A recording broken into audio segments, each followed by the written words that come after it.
and there were many of them. He was also an incredibly good sailor. It goes without saying. He had gone to sea at a young age. He was from Devon in England, which is a beautiful part of England, and near the ocean. And he was the oldest of 12. Many of his siblings also went to sea. Many of them died at sea.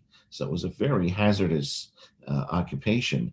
But Drake was very skillful and very not particularly well educated, but he was quite religious and a very disciplined sailor. And he was also cautious. I was struck by the fact that this bold, daring, red-haired pirate also was very interested in protecting his own life. He was not reckless.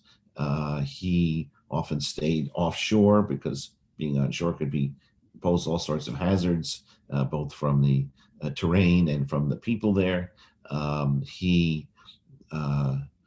was known for raiding Spanish settlements around the world for gold. These were surgical strikes.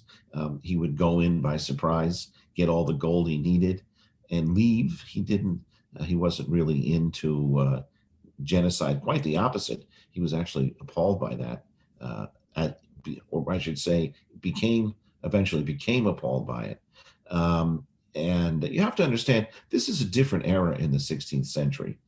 Drake was born in 1540, and it doesn't make a lot of sense to judge them by our standards. By our standards, they were barbarians, including Queen Elizabeth. They, killed people at the drop of a hat. There was sword fighting. Life was uncertain. People died, of all sorts of diseases at a young age. So it was, the whole assumptions underlying people's existences were different.